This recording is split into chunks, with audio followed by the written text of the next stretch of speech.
السلام عليكم ورحمة الله. هو الصيام المتقطع ليه طريقة إن إحنا نعمله بيها ولا نتصرف فيه إزاي؟ إيه قصة الصيام المتقطع ده وإيه طريقته؟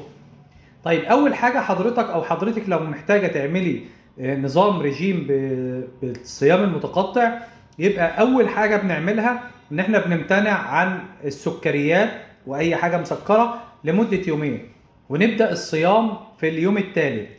طيب، أول مرحلة الصيام المتقطع بيتم على 3 مراحل: 3 أيام 3 أيام وبعد كده التثبيت. أول مرحلة اللي هي ال3 أيام بنصوم 12 ساعة ومتاح فيها شرب المية وجميع المشروبات، بس الموضوع ده بدون سكر، وطبعا ممنوع فيه المواد الغازية. يبقى أول مرحلة عندنا بنصوم 12 ساعة ومتاح شرب المية وأي مشروبات تانية بس بدون سكر، وطبعا ممنوع المشروبات الغازية، وده بيستمر ل3 أيام. المرحلة رقم 2 صيام 14 ساعة. المرحلة رقم 2 بنصوم 14 ساعة و10 ساعات أكل لمدة 3 أيام.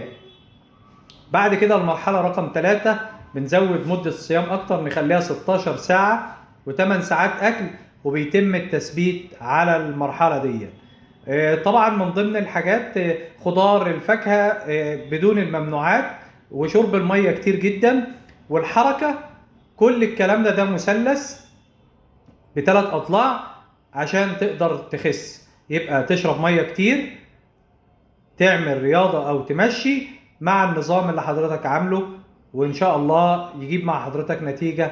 دمتم في أمان الله.